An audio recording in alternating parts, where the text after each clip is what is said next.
नमस्कार दोस्तों, आज आपको मैं एक ऐसा वीज़े के बारे में बताने वाला हूं जो कि 98 या 100% श्योर है कि आपका लग ही जाएगा अगर आप रिक्वायरमेंट्स को मेट करते हो तो। जब आप विदेश जाने की बात करते हो तो आप सोचते हो कि या तो tourist visa, business visa, study visa, work permit, internship वाला वीज़ा, डंकी लगा के और जॉब सीकर वीज़ा, ये सारी चीज़ें आपके माइंड में आती होगी। एक जो यूनिक वीज़ा है जो ज़्यादातर लोग नहीं जानते हैं या कोविड के बाद ही इसको इंट्रोड्यूस किया है जनरली कंट्रीज़ ने, वो है डिजिटल नोमैड वीज़ा। तो आज हम डिजिटल नोमैड वीज़ा के बारे में बात करने वाले हैं कि यहाँ पर जो है digital nomad visa European countries में कैसे अप्लाई किया जाता है, क्या रिक्वायरमेंट्स होती है, कौन कौन सी कंट्रीज़ इसको ऑफर कर सकती है, कितना कॉस्टिंग आता है, क्या बेनिफिट्स है, क्या प्रॉब्लम्स है इसकी, सब कुछ जो आपको जानना ज़रूरी है डिजिटल नोमैड वीज़ा के बारे में। अच्छा, मैं जो कंट्रीज़ कवर करने वाला हूँ that are going to be solely European countries, इसके बाहर में नहीं जाने वाला हूँ। और यूरोपियन में भी मैंने शेंजन कंट्रीज़ ही ली है। अगर हम डिजिटल नोमैड वीज़ा की बात करें तो किन को मिलता है? पहली बात तो डिजिटल नोमैड वीज़ा उनको मिलता है जिनके पास लिबर्टी होती है to work remotely from the place of their work. For example, जैसे आपकी कंपनी बैंगलोर में लोकेटेड है बट आप जो है मुंबई से काम कर रहे हो, तो वो आप रिमोट वर्क कर सकते हो, तभी आप ये वीज़ा ले सकते हो। मतलब जो आपकी वर्क प्लेस है वहाँ पर आपकी प्रेजेंस नहीं चाहिए, आप कहीं से भी दुनिया में काम कर सकते हो, किसी भी प्लेस से काम कर सकते हो, सिर्फ चाहिए तो चाहिए आपको एक इंटरनेट कनेक्शन और आपके ऊपर एक छत। तो अगर ऐसी प्रोफाइल आपकी वर्क की है तो आप इस डिजिटल नोमैड वीज़ा में अप्लाई कर सकते हैं। And it is one of the easiest visas of all जो मैंने आपको स्टार्टिंग में बताया। अगर हम इसके बेनिफिट्स की बात करें तो you will be able to live and work abroad. Digital nomad visa allow करता है आपको कि आप जो है उन कंट्रीज़ में जाए और वहाँ पर वर्क करें फ्रीली। सेकेंड दोस्तों, this is the best visa in all categories, जितनी भी मैं बताता रहता हूँ अपने चैनल पर। थर्ड, आप अपनी फैमिली को भी यहाँ पर ला सकते हो। फोर्थ, ये एक वीज़ा ही आपको एक्सेस देता है अदर 29 शेंजन कंट्रीज़ का भी। तो इस एक वीज़ा से आप और भी 29 कंट्रीज जो है घूम सकते हो। तो अगर थोड़े से घूमने के शौकीन हो तो आप जो है इस वीज़ा के लिए अप्लाई करके जो है यहाँ आ सकते हो यूरोप में। आप बोलोगे कि हम तो टूरिस्ट वीज़ा के थ्रू भी आ सकते हैं, बट टूरिस्ट वीज़ा की एक वैलिडिटी होती है, एक लिमिटेड वैलिडिटी होती है। तो उस कारण अगर आपको सिर्फ 20-25 दिन रुकना तो फिर फाइन है, बट आप सोचते हो कि यार मैं एक थोड़ा सा समय दूँ किसी और कंट्री में, वहाँ की लैंग्वेज सीखूँ, वहाँ का कल्चर सीखूँ, तो I think digital nomad visa है जो आपको ऑप्ट करना चाहिए। अच्छा, मन में एक क्वेश्चन भी आता हुआ कि ऐसा क्यों करती है कंट्रीज ऐसा इसलिए करती है ताकि जब आप जो है, ये जनरली थोड़े से हाई इनकम इंडिविजुअल्स के लिए करती है ऐसा कंट्रीज, जिसमें क्या होता है कि आप यहाँ से जाओगे, जिसमें क्या होता है कि आप इंडिया से यूरोप आओगे और फिर यहाँ पर जो है खर्चा करोगे, स्पेंड करोगे इस अमाउंट को, और इवेंचुअली उनकी इकोनॉमी ही ग्रो होगी। और सेकेंड चीज़, आप रुकोगे भी नहीं, क्योंकि ये 1 साल या 2 साल के वीज़ास होते हैं जनरली। तो उसमें क्या होता है कि आप जैसे ही आपका टाइम पीरियड कंप्लीट हो जाता है तो you will get back to your home country. And कुछ केसेस में तो कुछ कंट्रीज आपसे 15-20% के हिसाब से टैक्सेस भी ले लेती है। पहले मैं आपको बता देता हूँ कौन कौन सी कंट्रीज शेंजन रीजन में जो है डिजिटल नोमैड वीज़ा ऑफर करती है। तो स्क्रीन पर देख पा रहे होंगे ये मेजर शेंजन कंट्रीज ही मैंने कवर की। 11 कंट्रीज आपको दिख रही है और लिस्ट में एड ऑन होते जा रही है with the time. 2020 corona virus के बाद ही ये सब चीज़ें ऐड हुई है, क्योंकि डिजिटल नोमैड्स की तादाद बढ़ते जा रही हो, और इसको देखते हुए सारी यूरोपियन कंट्रीज अब डिजिटल नोमैड वीज़ा जो है इनिशिएट करने लग गई है। इटली भी इसकी प्रोसेस में लग चुकी है, तो जैसे ही वहाँ से हमारे पास कोई पुख्ता इन्फॉर्मेशन आती है तो मेरा डिटेल्ड वीडियो जो है इटली पर बनने वाला है।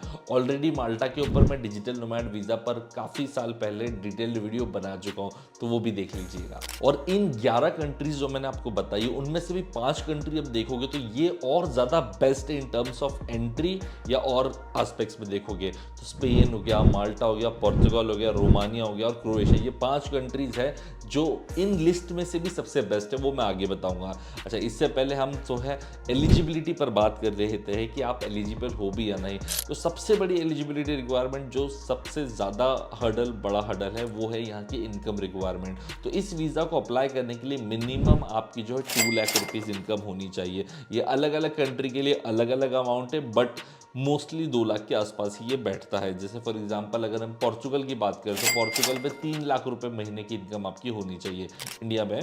अगर आप माल्टा की बात करते हो तो माल्टा में 2.5 लाख रुपीज़ पर मंथ की इनकम होना चाहिए। तो ये इनकम टू इनकम डिपेंड करता है। ओवरऑल मिनिमम आपकी 2 लाख रुपीज़ पर मंथ की इनकम होनी चाहिए। साल भर की बात है तो 25 लाख रुपए की इनकम अगर ये है तो ही इस वीज़ा के लिए आप अप्लाई कर सकते हो। ये नहीं है तो एक काम करिए कि आप ऐसी इनकम अगले 6 महीने में बैंक स्टेटमेंट्स में बताएं, ताकि आपकी प्रोफाइल रेडी हो और उसके बेस पर आप अप्लाई करके जो है यहाँ आ सके।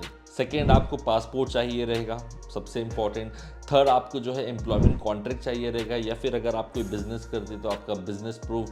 फोर्थ, आपका प्रूफ ऑफ रिमोट वर्क कि आप जो है फ्लेक्सिबल हैं और रिमोटली कहीं से भी वर्क कर सकते हैं, या ये एम्प्लॉयमेंट कॉन्ट्रैक्ट में मेंशन होना चाहिए, या अलग से ये कंपनी से आप जो है प्रिपेयर करवा सकते हैं। फिफ्थ, इसमें आपको जो है 3 to 6 मंथ्स का बैंक स्टेटमेंट चाहिए रहेगा। तो अगर आपके पास इतनी इनकम नहीं है शो करने के लिए अभी एट द मोमेंट जब आप इस वीडियो को देख रहे हो, तो अगले 3 से 6 महीने में आप अपनी प्रोफाइल रेडी कीजिए, बैंक स्टेटमेंट में इतना इतना अमाउंट आप अरेंज करिए कैसे भी, और उसके बाद भी आप इसको अप्लाई कर सकते हो। ऐसा नहीं कर सकते कि यार एक साथ ही हमने जो है 25 लाख रुपए डाल दिए और आप सोच रहे कि हम आ जाए हमारा वीज़ा। ऐसे में नहीं होगा। वो आपके बैंक स्टेटमेंट इसीलिए चेक करते हैं ताकि आपकी हर मंथ सैलरी आ भी रही है या नहीं आ रही है। इसके अलावा आपको जो है पीसीसी पुलिस क्लियरेंस सर्टिफिकेट चाहिए रहेगा, हेल्थ इंश्योरेंस चाहिए रहेगा और अकोमोडेशन बुकिंग। ये कुछ सारे ही जनरल डॉक्यूमेंट्स जो मैंने आपको बताया है। इसके अलावा भी कुछ डॉक्यूमेंट्स कंट्री स्पेसिफिक हो सकते हैं। प्रोसेस की स्पेसिफिकली बात करूँ तो प्रोसेस में भी जो है स्ट्रीमलाइन जो प्रोसेस है वो ये है कि आप जो है इसमें ज़्यादा माथापच्ची वाला काम नहीं है। आप अपने जो है कॉन्सुलेट या एम्बेसी से कनेक्ट करेंगे आपकी कंट्री में, उनसे अपॉइंटमेंट लेंगे। अपॉइंटमेंट लेने के बाद क्या होता है कि जनरली इंडिया में तो वीएफएस के थ्रू ले सकते हो। अपॉइंटमेंट लेने के बाद आप ये डॉक्यूमेंट्स गैदर करेंगे जो मैं अभी आपको बता चुका हूँ एलिजिबिलिटी में। थर्ड, आपको जैसे ही डॉक्यूमेंट्स गैदर हो जाते हैं और जिस दिन अपॉइंटमेंट डेट होगी उस दिन आप जो है यहाँ पर जाएंगे एम्बेसी में, कॉन्सुलेट में, अपना जो है बायोमेट्रिक देंगे, डॉक्यूमेंट सबमिट करेंगे। उसके बाद आपका जो है रिस्पॉन्स आता है करीबन 1 महीने के अंदर। 1 महीने में जैसे रिस्पॉन्स आ जाता है वीज़ा का अप्रूवल, उसके बाद आप फ्लाई करके यूरोप आते हैं और रेसिडेंस परमिट के लिए अप्लाई करते हैं। इसमें एक छोटा सा डिफरेंस हो सकता है कुछ कंट्रीज़ के लिए। फॉर एग्जाम्पल अगर हम माल्टा की बात करें तो माल्टा में आपको पहले वीज़ा अप्लाई करने से पहले जो है ना अप्रूवल लेना पड़ता है, ऑनलाइन अप्लाई करना पड़ेगा। स्पेन की कहें तो स्पेन में भी एक एनआई नंबर लेना पड़ता है पहले वीज़ा अप्लाई करने के, तो वो लेना पड़ेगा। तो छोटे छोटे से डिफरेंसेस हो सकते हैं कंट्रीज के। बाकी प्रोसेस काफ़ी स्ट्रीमलाइन और आसान होती है इसकी। प्रोसेस टाइम तो मैंने आपको बता ही दिया था कि 1 महीने में हो जाता है, लेकिन अगर आपको अप्रूवल पहले से लेना पड़ा तो उस केस में क्या होगा कि 2 से 3 महीने भी लग सकते हैं। अगर मैं इसके प्रॉब्लम्स की बात करूं कि डिजिटल नोमैड वीज़ा है तो अगर बेनिफिट्स है तो उसके कॉन्स भी होते हैं। तो क्या होता है कुछ कंट्रीज़ में ऐसा होता है कि आपको जो है टैक्स इम्प्लीकेशन में फंसना पड़ता है। मैंने बेस्ट जो है क्रोएशिया माल्टा इसलिए बोला था क्योंकि यहाँ पर through out the length of your visa, जो कि 1-2 साल का होने वाला है, रिन्यूअल भी हो सकता है, तो उस केस में क्या होता है आपको टैक्स कुछ भी नहीं पे करना है इन कंट्रीज़ में। लेकिन अगर आप पोर्चुगल की बात करो तो 20% पे करना पड़ेगा इनिशियल 6 मंथ्स के बाद। लेकिन अगर आप स्पेन की बात करो तो 15% पे करना पड़ेगा इनिशियल 6 मंथ्स के बाद। तो वो कंट्री टू कंट्री भी डिपेंड करता है, तो वो टैक्स इम्प्लीकेशन भी आपको समझनी पड़ेगी। सेकेंड दोस्तों क्या होता है कई बार टाइमिंग के इश्यूज़ होते हैं कि यार आपका जो वर्क टाइमिंग है इस पर इंडियन टाइम वो डिफरेंट है, तो फिर यूरोप जाओगे तो टाइमिंग्स के डिफरेंट होगी, 4.5 घंटे आप पीछे चले जाओगे, तो वो कैसे मैनेज करना वो भी एक बड़ा कॉम्प्लिकेशन हो जाता है काफ़ी बार। तो ये 2 चीज़ों को समझ लिया तो बहुत अच्छा है। मैं सिर्फ और सिर्फ शेंजन कंट्रीज़ की ही बात करूँ, इसके अलावा दुबई है और भी कंट्रीज़ है जहाँ पर आप जा सकते हो as a digital nomad visa. अच्छा, कॉस्टिंग की बात करूँ तो काफ़ी कंट्रीज़ में अगर डायरेक्ट एप्लीकेशन होती है तो आपको सिर्फ 5000 रुपीज़ जो कि 60 यूरोज़ की वीज़ा फीस पे करनी पड़ती है।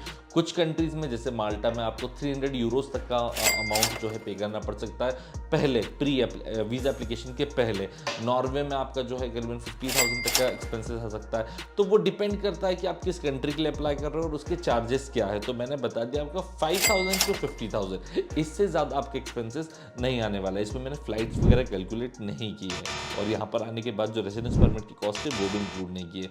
तो ये सारी चीज़ें हैं जिसकी वजह से आजकल जो है डिजिटल नोमैड वीज़ास काफ़ी फेमस हो रहे हैं। बस इसकी इनकम रिक्वायरमेंट ही थोड़ी ज़्यादा है और वो ज़्यादा होना भी इसलिए ज़रूरी क्योंकि आप कमाएंगे इंडिया के पैसों में और खर्चा आपको करना है यूरोज़ में। इसीलिए वो चाहते हैं कि एटलीस्ट 2 लाख रुपए तो इनकम हो, ताकि अगर खर्चा करता भी बंदा 50-60,000 70,000 रुपये महीने का तो उसके पास अमाउंट रहे। अगर आप एक फैमिली मेम्बर को लाते हो तो 60,000 रुपीज़ और दिखाने पड़ेंगे, दूसरे फैमिली मेम्बर को लाते हो तो 60,000 और दिखाने पड़ेंगे। तो जितने फैमिली मेंबर्स ऐड करते जाओगे तो वो 2 लाख की इनकम में वो और अमाउंट ऐड होना चाहिए, तभी जाके आप अपनी फैमिली मेंबर्स को भी बुला सकते हो।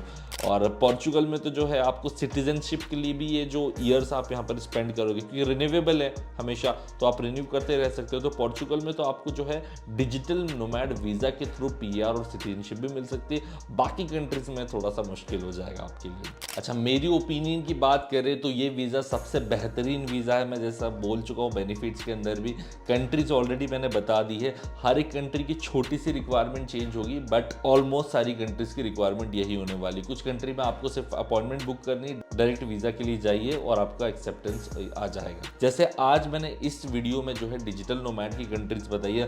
अगर आप चाहते हैं तो मैं नेक्स्ट वीडियो में जॉब सीकर कैटेगरी के जो वीज़ाज होते हैं, जिसमें आपको ऑफर लेटर नहीं चाहिए रहता और आपको जो है डायरेक्टली वीज़ा मिल जाए, तो उन कैटेगरीज पर भी बात कर लूँगा। लेकिन डिटेल्ड वीडियोस बनाने के लिए टाइम लगता है और डिटेल्ड वीडियोस के लिए हर एक कंट्री को पिक करना पड़ेगा, उसकी रिक्वायरमेंट्स बतानी पड़ेगी। तो अगर वो भी चाहोगे तो वो भी हम आने वाले समय में बनाते रहेंगे। आपका फीडबैक मुझे चाहिए रहेगा कमेंट सेक्शन में।